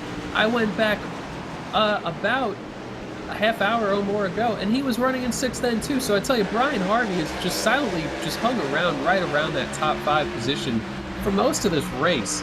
And right now, looking like he can enter the corner pretty well, but certainly passing is hard to do right now, as the closest cars on the track pretty much are the 15 McBride through the 7th place car of Nathan Bowers. They're all running together in a group. It appears that Brian Harvey is a little bit faster than the car in front of him. That is the 16 of Marvin Turnmeyer, still holding on to that 5th position, but just not able to get the run needed to be able to pass Marvin for 5th. So an interesting battle around there, as Rhett McBride in position number 4, able to stretch things out just a little bit, but Turnmeyer occasionally throws his car into the corner and just yaws it out sideways, trying to get everything he can, which may hurt the tires a little bit, but as long as you can make it work, it certainly helps. And you're right, CJ LeVere is closing in on the 24 of Marinac, and Bobby Terrell continues to pull away from 2nd place. And then there's John Ehlers in the 09 machine. He's kind of had a very quiet race to himself all night, find a way to run his own pace, and that self-pace that he set has now put him into the top 10. Ehlers, 31st, 31 in points, has only had one top 10 earlier this season, so I know he would love to make it too before this season is over, and he very well could do it tonight here at New Hampshire, as long as he keeps that 09 damage-free and running straight around this track. Keeping the left-hand turns, I think he's got a good chance to lock in a top 10 tonight. Battle once again brewing around that 6th position. The 66 of Brian Harvey under fire from the 03 of Nathan Bowers. You know, with all these 6s I've had to announce, the 16, the double 6, the triple 6, that speech therapy class I took a long time ago really starting to pay off tonight. Yeah, absolutely. And look at that, the number 38 also closing in on this battle. The 38 of Hollis Vanderloon working on getting closer to the 03 of Nathan Bowers as Harvey. And the 66 struggles to get that run on Turnmeyer, hits the wall hard out of turn number 4. And I tell you what, when you hit the wall right there, it'll legitimately make your car quite a bit tighter. That is a wall that you do not want to hit. The 66 was able to keep it pointed straight enough that it did not head to the inside wall, but that's really going to make the final 40 laps of this race too long for him, as his car will certainly not handle the way it did before. He lost a couple of spots. He lost 2 spots in that ordeal. Nathan Bowers and Hollis Vanderloon able to pick up a spot after the 66's mistake going out of turn number 4. Let's go on board with that number 66 machine real quick as we relive that moment. You see it right there. You know, he just mismanages that turn coming off of 4, mismanages where he needs to be, and that makes almost the same exact mistake that the 10 did, and a couple other drivers we saw tonight, including the 48, Frank Coons. So there's something about that wall off turn number 4. It just seems to come grab you, and you know, when you hit it, you hit it hard, and you never know what to do as a result. Meanwhile, back up in that mix, battle still continues to brew between the 16 of Turnmeyer and the 03 of Nathan Bowers. Nathan Bowers, like a bulldog on a bone, almost gets into the 16 that time by 16, forced to correct. They are now side by side going into 3 and 4. Will the 16 make the same mistake we've seen all night? Nope, he's going to get a good run over the 03 of Bowers. Marvin Turnmeyer Jr. will not be shaken. Keep him in position number 5. I tell you what, that number 16 of Marvin Turnmeyer Jr. is possibly driving harder than anyone else in the field, but he's starting to lose some time. He is just driving it so hard, and they come so close to making contact out of turn number 2. The 03 stays alongside the 16 of Turnmeyer as Bowers does all he can. The 16 goes too high, and the 03 will be able to capitalize and get a run out of turn number 4. Move the number 03, of Nathan Bowers up to position number 5. I tell you, Turnmeyer, give some kudos there, because Turnmeyer has been driving his heart out, able to hold off a lot of these guys for quite a while, but loses 2 spots in that ordeal right there. Tires starting to go away. Looks like on that number 16 machine, wasn't able to get the grip, and then in 3 and 4 when he got pushed up the mountain, nowhere to go. So he's going to just get loose, dirt track it through, and hope for the best. In that case, it did not work out as well for the 16 of Marvin Turnmeyer. He loses 2 positions in the blink of an eye. Hollis Vanderloon, the big winner there, and Nathan Bowers picks up that position as well. Meanwhile, back up front, it's the 15 and the 57. Barry Hines going another lap down as the leaders start to pass him. Rhett McBride, he's the one tonight who's really, we've talked about all night. He's got a strong car in that 15 machine, and he's done very well for himself. He may not have enough to necessarily win this race, but at least he's going to be known as a result of this race. Rhett has been very consistent this race. Rhett McBride doing a good job of running top 5 just about all night long, and he qualified 6th, so he got up to position number 5 relatively quickly. I believe he passed Brian Harvey near the start of the race, got him up to 5th, and pretty much has held strong there all race long. And with the 33 of Dave Lanza falling out of the race due to electrical issues, Rhett has found himself running 4th pretty much all of this race. And thinking back to the 66 of Brian Harvey, who his car is not too damaged. He's all on his lonesome right now, not able to keep up. He hasn't lost too much speed though, which is good. After you hit the wall like that, sometimes it takes all the speed out of your car, and certainly he's feeling it as the 66 has changed his line, trying to get the thing to turn. But the mistake that he made is very easy to do here. The wall does come out at you, and with this car being so tight, sometimes if you miss that corner exit just a little bit, you start tugging on the wheel a little bit more, and that's the last thing you want to do, because the harder you turn the wheel, the more it's going to push. It sounds counterintuitive, but that's a lesson I learned long ago, and you want to turn the wheel as least as possible, or that can happen as a result. But Brian Harvey escaped major damage, did not have to pit for a meatball flag, as we so affectionately refer to our flags given to us when we have to fix damage. It's a type of black flag. But Harvey holding on to 8th right now as most of the field fans out. There are no side-by-side battles at the moment. However, looking at the second place car, the number 24 is getting pressured more and more by the number 4 of CJ LeVere. CJ's not quite there, but he's 3 car lengths back, and CJ's trying to make a run at that second position. Let's go on board now. Check out the 4 machine of CJ LeVere. He is catching up with that 24 machine very, very quickly. And as you watch there from his dashboard, only well, was an insurmountable gap, but was a time zone between these 2 cars. Is now turned into about 5 car lengths. The 24 looking to pull around the 4 like a trailer, and the 4 gets an excellent run through turns 1 and 2, gets right on the back bumper of that 24 machine. You watch it all live right from the dashboard to the number 4. The only problem with the 4 is he's not fast enough getting back on the gas when they get to turns 3 and 4. The 4 now starting to slide out there a little bit. He tries to dirt track it, burns up a little bit of those tires underneath him, doesn't do him any good. We go back live and see the gap right there between the 24 and the 4. The 4 LeVere really wants it. He wants to get that battle. He wants to make it a real dogfight for position. Stefan Marinak, however, he just seems to have a little bit more control underneath him in the 24, and it looks like he's just able to run it a little bit faster off the turns. A dogfight is brewing between these 2.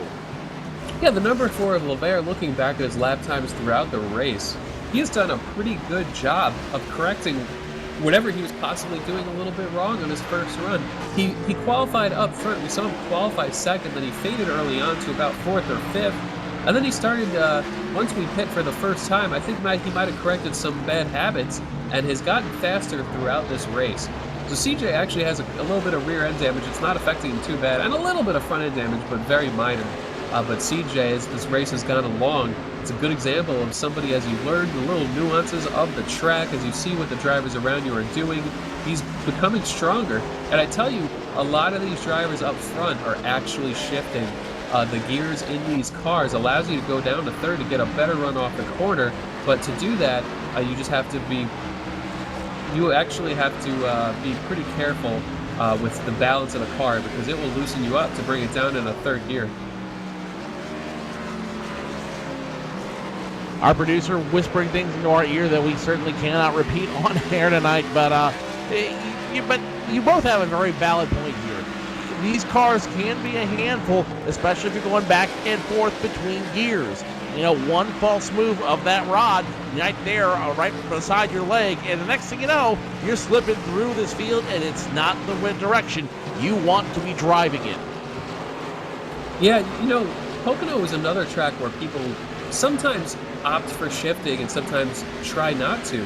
I like Pocono Raceway a lot, and when I ran there, I would actually choose to keep it in 4th gear. However, there, it's a very loose feeling in 3rd gear. At this track, the car is tight enough that 3rd gear is not too risky, but still, it's so easy to make a mistake.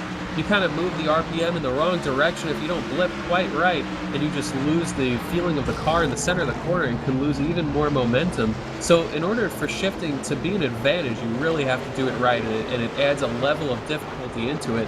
I know the top 3 cars are all shifting. That's Bobby Terrell, the 24 of Marinac, and the number 4 of CJ LeVere. Not sure if they're shifting in the middle of the pack. I couldn't quite hear. But it's yeah, if you actually go on board with some of these guys, you'll be able to hear it in the cockpit. And actually,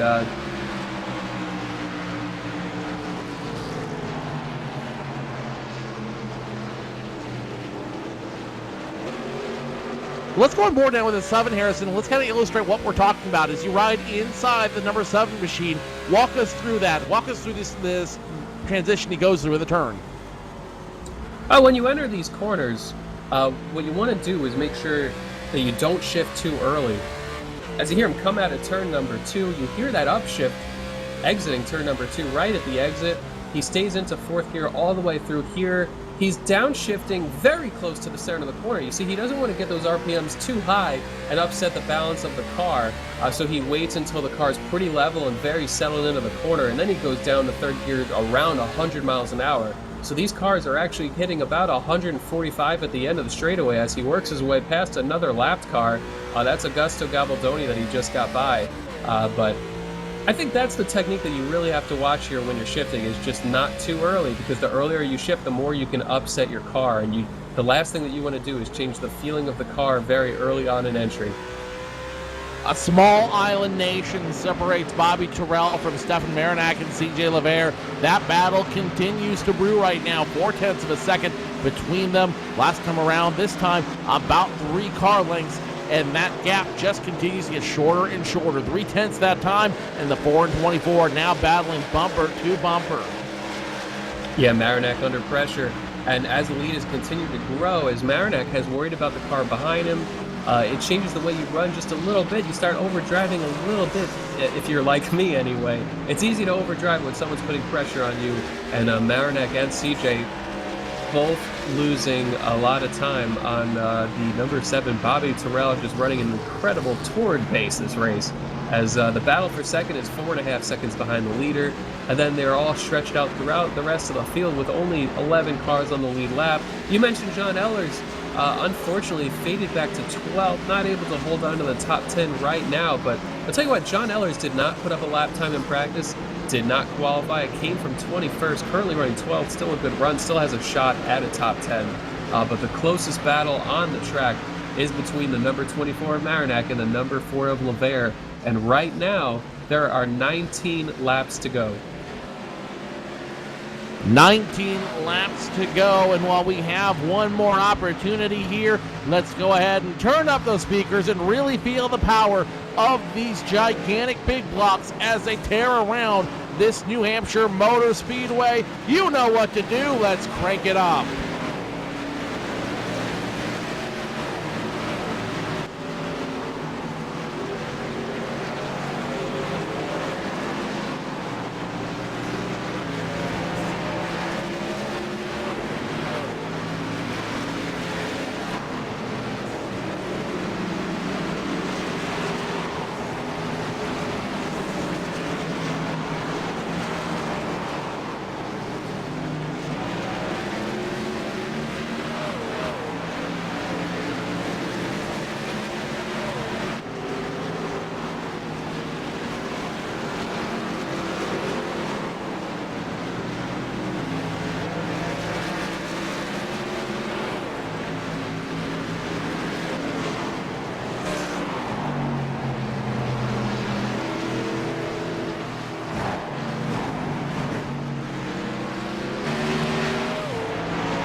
Top five continue to run single file through this field. Bobby Terrell, at least a day and a half between him and Stefan Marinak. CJ LeVere third, Rhett McBride fourth. Nathan Bowers your top five. Is everyone now kind of content to run where they're at? 15 to go, and one guy's finally broken into the top 15 despite being left down is Stephen Herring in the 98. Yeah, Stephen Herring reminds me of a radio personality in a way. There's a guy by the name of Steve Summers, known as the Schmooze. He's a big radio voice throughout the country and big time in New York City. And the reason why I draw the comparison is Stephen Herring is an admin for the Full Throttle series that we have here on ETV on Mondays, and his drivers' meetings are just filled with poetry and jokes and very unique and very Steve Summers-ish, if I say so myself. So the 98 running in the 15th position right now started 22nd, so he has passed 7 of those vehicles on the track, having a smooth and consistent run right now, 1 lap down, along with several other cars who are 1 lap down, shown in 15th. And Steve Herring trying to get a good showing, trying to show he's a jack of all trades here at Real Sim Racing. And having a great showing tonight here. It's always fun to watch him run Monday nights. When he gets a chance to run Thursday nights, it's a completely different show, and that is not, by any means, a bad thing. The 666 of Gabaldini gets around. Ed Williams Jr. at Gabaldini in 666 gets scored in the 13th. Ed Williams Jr. in 65 now scored 14th. And caution out on the field once again, and it looks like it's going to involve the 57 of Barry Hines. The bad luck strikes again for Hines. That is at least his third, maybe fourth incident he's been involved in tonight. He's been loose all night like crazy, like a boll weevil in the midst of summer. And that's just a hard place to be for him, not able to control the car. I think his night is done. Yeah, looking at the 57 of Barry Hines as we go to the replay, I have to admit, it's a suspicious looking spin to me. He was laying into the gas forever. But mistakes happen. It could be a mistake. But the 57 goes around just very loose on exit there and stays into the gas, and it starts the car twitching and eventually spins around. So this is going to change everything. These cars are going to have to come to pit road.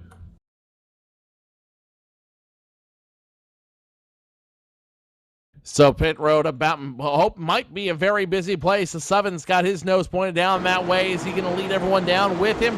Yes, he is. The 7 comes down. The 24 throws a fake. He goes out. The 4 throws a fake as well. 2 cars leaving the 7 on pit road. Bobby Terrell nowhere to go as he gets passed by at least 5-6 cars out there on the field. Electing to stay out. The 24, the 4, the 57, the 666. Let's watch the replay on that one. And you see it right there in the replay. The 24 have every intention of making the move with the 7 down pit road. Then at the very last second, nope. He's going to go around. The 4's forced to call the audible as well. And the 4 gets out around the 27 or the 7 machine as well. And so now the 24 and 4 in control of this race, burying the 7 of Bobby Terrell deep in the field.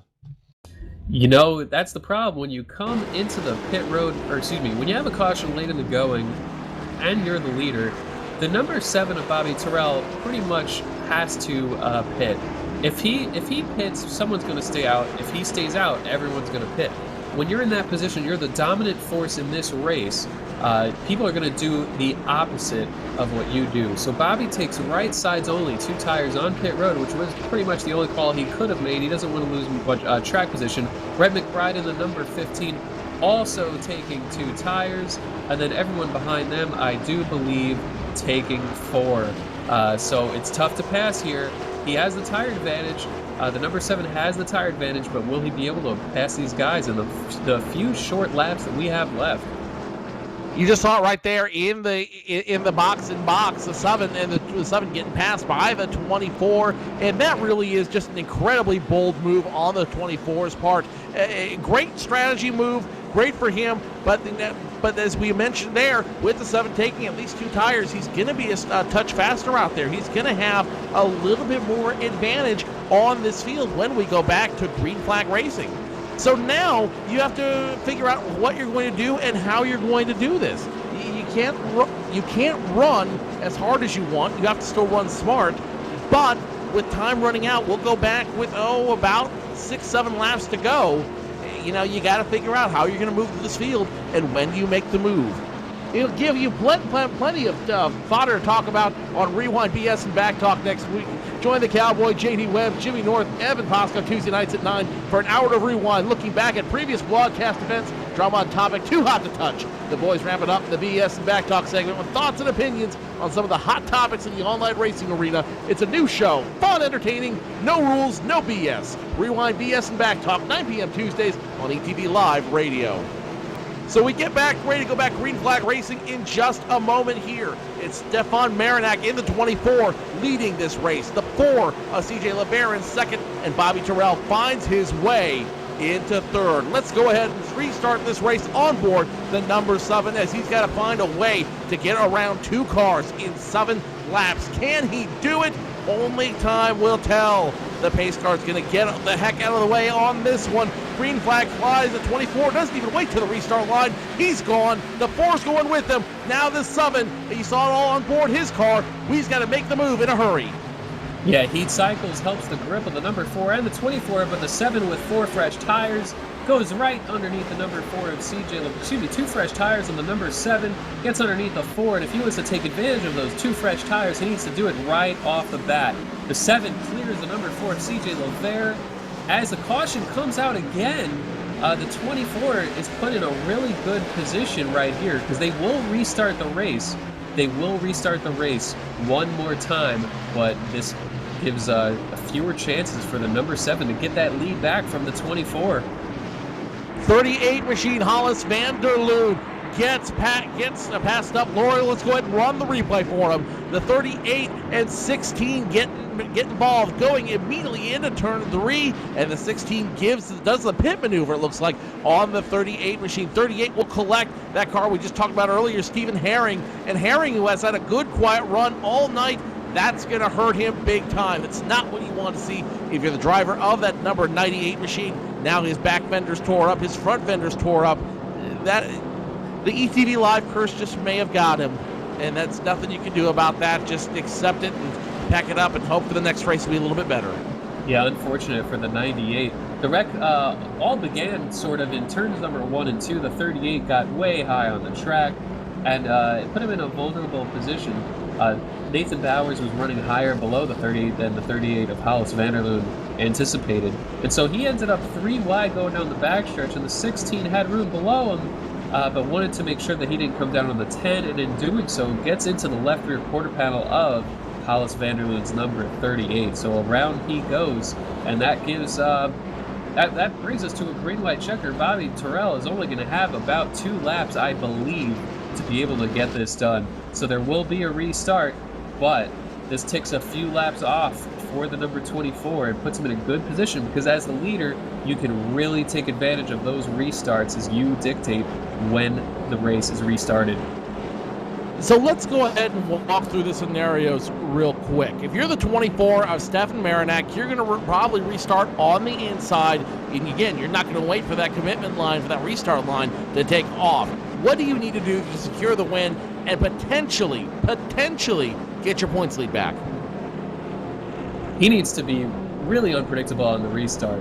He wants to catch Bobby off guard and then really hope for a caution very quickly, or just be defensive. You want to give up the bottom. You don't want to give up the high side. If Bobby's able to get above him, Bobby should be able to clear him with relative ease. And now Bobby does have the tire advantage with the right sides that he took, but what Marinak wants to do is get a big enough advantage off of the start that Bobby simply runs out of time trying to make something happen. It's going to be hard for him to pass low, but Bobby's just sitting there hoping that his tires are new enough and have a much more grip to the point where he would be able to complete the pass. But this is a high pressure situation for both of these cars. Bobby knows he's the fastest car here tonight. He doesn't want to let this opportunity go to waste. And Marinak doing what any of us would do, which is doing the opposite of what the leader does when you simply can't beat him on the same strategy.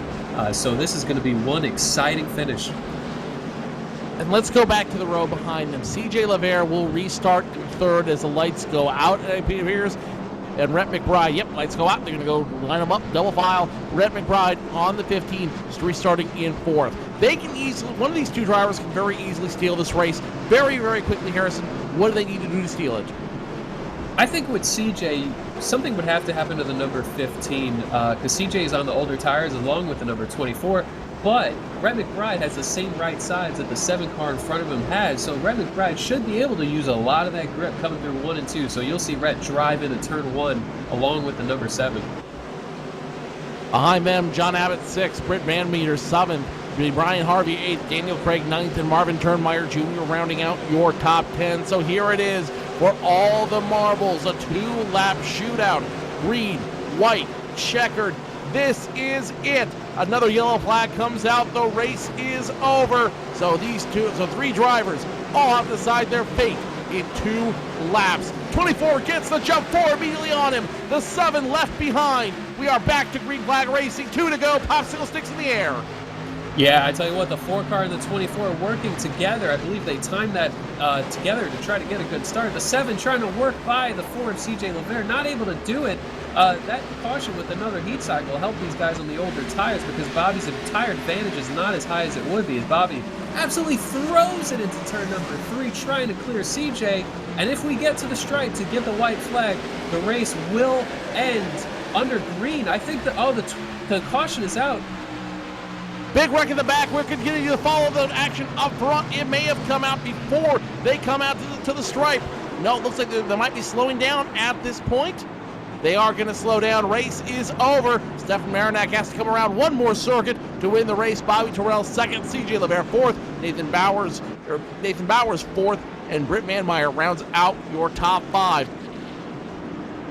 60 all starts around the number 16 machine as he gets caught around the 62 and the 66. Looks like the 65, 62, and 16 all get caught up there, coming off turns 3 and 4, hard racing around that 57 machine. Yeah, looking back at this replay, everyone's trying to get all that they can coming through the pack here, and it looks like as they were exiting turn number 4, the 65 came down on the 62 of John Wilco, and Marvin Turnmeyer was right behind them and got involved. Heavy contact with the outside wall. So disappointing to see the race end like that. We had a scare because Marinak worked out coming out of turn number 4, but he came back just before the line. So So he came out on the good end of that. Stefan Marinak wins this race in a race where he had to do something different than the guy who was dominating the entire evening, and he did that, and it paid off. CJ LeVere, who stayed out on that caution with 10 to go as well, able to retain third position, which is about where he ran all race. So CJ not losing any positions with his call, but Marinak benefiting and will actually should be the points leader by 1 or 2 points following the points update after this race. You know, and I'm looking back at this incident over and over again about where the yellow flag came out. If it would have come out about 500 yards later, they would not have been in front of the line there, and the 24 could have had a shot to get it stolen by the 7. But the way it all came out, it was literally about maybe 350 feet that determined the end of this race. Stay tuned for the post-race show. We'll talk to your top 3 finishers, recap the race, and look ahead at what's left for each of these drivers, go over points, and all kinds of fun stuff. Stefan Marinak, your winner here in Loudon, New Hampshire. We'll talk to him in the post-race show right after this.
One restart was all it took for Stefan Marinak to finish this race in front and potentially get his points lead. The 7, all he could do was watch them go by as Stefan Marinak finishes this race in control and wins at New Hampshire Motor Speedway. Bobby Terrell 2nd, CJ LeVere 3rd, Nathan Bowers 4th, Britt Van Meter 5th, Rhett McBride, Brian Harvey, John Abbott, Daniel Craig, and Marvin Turnmeyer rounding out your top 10. What an incredible finish. Our own Harrison Weinlitz down in victory lane with the man who might be the points leader after this race, Stefan Marinak. Yeah, I'm here with Stefan Marinak, who has to be absolutely elated. I'm sure he'd be the first to admit he was not the dominating factor tonight, but a lot of times when you can't win all out on speed, you have to do something different than the guy who has led the most laps. And he did something different with that caution with 10 to go, able to hold them off, caught those 2 cautions at the end, and it was going to be it was going to be rough for Bobby to be able to pass him anyway. Track position being so vital here, extremely tough to pass on the bottom. So Stefan Marinak, you must be absolutely elated right now, as I believe you have gained the points lead back. Yeah, played the strategy just perfectly. That's what we were banking on for those late cautions, and we needed that last caution to come out there, or not the last caution, but the one after the long green flag run. It was obvious. I mean, we had nothing for him. He was pulling us, I would say, 3/10 a lap. He definitely had the dominant car, but I saw that caution as an opportunity and played the strategy. And I don't know how it worked out, but my heart skipped a beat. Coming out of turn 3, I lost my connection and it came back. It was pretty wild. Yeah, we saw coming out of turn 4 the connection issue there. It gave us all a scare. and the caution coming out right before the line too, saving yourself from a really pressure-packed last lap. Actually, New Hampshire Motor International Speedway, very similar to Phoenix, which we have later on in this series. But looking at the schedule, going down much of this list, would you say that you're really looking forward to some of the bigger tracks? I think we've seen most speed out of that 24 car on tracks with a lot of speed and a lot of momentum. Yeah, I think we're actually going to be pretty good at Dover. We finished second there last time, but this is probably my worst track on the NASCAR circuit. Yeah, we seem to have the most speed at the 1.5 miles. I'm not really sure what we're going to have at Phoenix because it's very similar to this, but yeah, I'm definitely excited about going back to the 1.5 miles. And what could be a wild card in this chase is, as we look at the points picture, as this battle just keeps tightening up, is Talladega has to be a little bit worrisome, not knowing how that's going to go. A bit of a wild card as we run in this this final 7 or 8 races to the championship. Yeah, I'm not really sure what to think about that. I had the worst race there the last time. I had a 5th place finish locked up. And there was a wreck after the caution was over, and I ended up like 19th or something like that. But both the Daytona races we won, so it definitely can go either way for both of us. But I tell you what, last year in the NASCAR Sprint Cup Series, Brad Keselowski talked about execution being vital in racing, and certainly you definitely executed tonight. Not the fastest car, but the best strategy for sure as you took home the victory. And who would you like to thank after tonight's win? Yep, Hippie's Paint Shop for giving me this awesome Jeff Gordon style car. Axo Sanitary, RSR, you guys at ETV, and Derek Spear Designs for putting up the prize. That's our winner, Stefan Marinac. I believe our new points leader unofficially. Don't believe the points have updated yet, but Joe Cortez has caught up with our 2nd place finisher, leader the most laps tonight. Bobby Terrell has to be the most disappointed man at the track tonight. Bobby, let's start first with that pit stop that led to everything out here. Why were you coming down pit road, and what did you feel as soon as you saw the Stefan Terrell in the 24 pull around you? Well, let me get my tissue out of my eyes first. I mean, it's just heartbreak, man. I had the car to beat. It's just the way it goes. That was definitely a heartbreaker out there. Let's walk through that restart, that final restart with 2 to go. You're sitting there on the outside. You're gunning it as hard as you can, and then there comes the 24 again, and followed by the 4. What's your immediate gut reaction at that point? Well, I mean, honestly, I think I could have got Stefan even on that last lap because we had been out a long time on those tires, and they were very slow. So I know it was 1 lap to go, but I mean, I think if I could have got a run off the corner, I could have got him and at least got even with him. And I don't think he would have been able to go in as hard as me either, because I passed CJ on the outside. So, and I appreciate him giving me room to do that. But like I said, I've lost some from pitting. I've won some from pitting. It can go either way. I mean, I'm happy, but second's not bad. Just like Stefan, looking at the schedule, I like all the tracks, and I like Dover especially, and then Phoenix. And Talladega for me is just going to be a crapshoot, and I think that may be the deciding factor.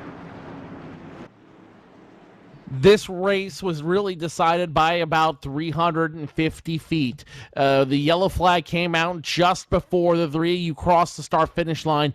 If you guys would have had a little bit extra time, if you would have had that extra lap, do you think you could have caught Stefan Marinac and ultimately stole the win?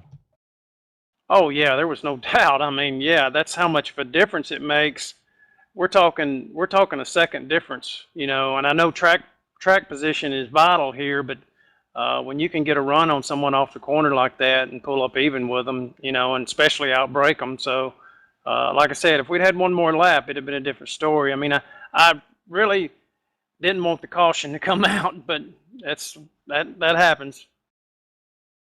I can absolutely believe he did not want the caution to come out, or at least have it come out after the leader crossed the start-finish line. So tonight you came in 2 points ahead of Stefan Marinac. We're still waiting for points to post unofficially, but all indications are you will both drop back to second in points with time running out on the series. What's the strategy for the rest of the year? Oh, it's far from over, guys. We've got so much racing left to do. I mean, we got 8 races left to do. I'm just happy to be in this position. I mean, I was so far behind, going in the first part of the series to the second part of the series, and to come back and gain, up 60 points or 68 points, whatever it was, and to get that close to Stefan and just have a run at it. I mean, I'm happy. I mean, however it comes out, I mean, like I said, it's been a good season. I can't complain about it, but we still have a lot of racing left to go. And like I said, Talladega is going to be, I mean, it's just going to be the deciding factor, I feel. Because I feel me and Stefan are even at a lot of tracks. And I think I'm a little better than him on short tracks and stuff. But we'll just see. Bobby Terrell, before I let you go, any shots you want to give? Anyone else you'd like to thank? The microphone's all yours. Well, Inside Sim Racing for sponsoring the series, Derek Spears Designs, Hippie's Paint Shop, you guys up in the booth. I mean, I love listening to you guys every week. You do a fantastic job. My teammates at Stroker Ace and my teammates at Red Ass Chassis Works. Like I said, it's been a good series so far. I can't complain. Bobby Terrell trying to make the best of a hard situation out here, finishing second after leading the most laps on the field. Bobby, we'll look forward to seeing you next week. Thank you. I'm looking forward to Dover. Harrison Wiley's caught up with our third-place finisher, still third in points, CJ LeVere. Yeah, I'm caught up with CJ after a third-place finish, retains third in points. I believe he will be 40 points out of the lead based on my tally. But the first thing I want to ask you, CJ, is we saw you qualify second, I believe, in this race, and I think you faded just a little bit early, but it seemed to me that you started figuring it out as the race came along. Would you say that you got better on the long run the later we went? Yeah, I was trying to save my tires early. I've been burning up my tires, so we've been kicking it back and trying to slow the car down. We're pretty fast, qualifying, so we worked out a race set, and it was a little bit better. I started picking up a little better line towards the end, but I really just didn't have anything, and pretty much had a third-place car all night, and that's where we finished. Yeah, and while a 40-point deficit does sound like a lot, a bad race or two for the two in front of you, and you'd be right there in the mix. And obviously racing being so unpredictable, anything can happen. We already mentioned Talladega, and 7 races left on the schedule between tracks like Kansas and Homestead, Phoenix. Are there any that you have circled on your calendar where you think are is a pretty good advantage for you? Yeah, we got some good tracks coming up that I think will be, decent, but without, wishing, Bobby or Stefan having some bad luck, we're pretty much just got to stay on their heels and hope that, 1 week we can get them and get that deficit knocked down, but you never know. 8 races, a lot of stuff can happen. Yeah, absolutely. I'm still in this battle, and looking at tonight's race, we saw some damage actually on your car. I didn't see where it came from, but might have been on a restart or anything like that. But did that have any effect on your car's handling at all? We got it on pit road, actually with Stefan. We had a little checkup, and it really didn't seem to make the handle, but considering we were shifting, the car started to get hot in long runs, so every other lap I had to run in fourth. So that started to hurt us on the longer runs, actually. Yeah, and while you didn't gain anything on the points leader tonight, it's another solid finish and keeps you in the game and right there to capitalize on anything that happens in front of you. And certainly, as you said, 7-8 laps to go. It's a long way to go. So good finish tonight. And who makes it happen for you? Who would you like to thank? I got to thank Hippie's Paint Shops, all the awesome paint jobs they do, my Mobile One car. Axle Sanitary for sponsoring the car. Gotta thank Real Sim Racing. Gotta thank Inside Sim Racing, Their Experience Designs for sponsoring the series. ETV. All the people that make it happen. There's a lot of us here, and all the drivers, everybody that watches. Thank everybody. All right, CJ, we thank you for your time. And Joe, that's our top 3. Very interesting race tonight. Very interesting race, very unlike the racing we saw last week at Chicagoland. 8 caution laps, or 8 caution periods, 25 caution laps, 3 lead changes, and 1 at the end that ultimately decided this race. Harry, before I let you go, final thoughts about what we saw tonight and how that's going to build up anticipation for next week. I'd say a little bit unpredictable. Not unpredictable in the sense of who was racing for the lead, but just the turn of events with 11 to go. Certainly a heartbreaker. It's something you get over, and you want to get back there and redeem yourself if you're Bobby, and just try to have a race where that doesn't bite you. But an incredible race, certainly more cautious than last week, but still a great race nonetheless. And it just makes the points battle that more interesting heading into the final set of races. Definitely a interesting set of races left to be had. Dover International next week, Kansas, Charlotte, Talladega, Texas, all still on the docket before we crown a champion of the Real Sim Racing Asphalt Assault B-Series. That'll do it for our live coverage here tonight. So on behalf of our entire broadcast team, Laura Lawson, our producer, booth producer tonight, executive producer J.D. Webb, my partner Harrison Weidlitz, I am Joe Cortez. We will see you 1 week from tonight when we say let's go racing from Dover International Raceway. Good night, everybody.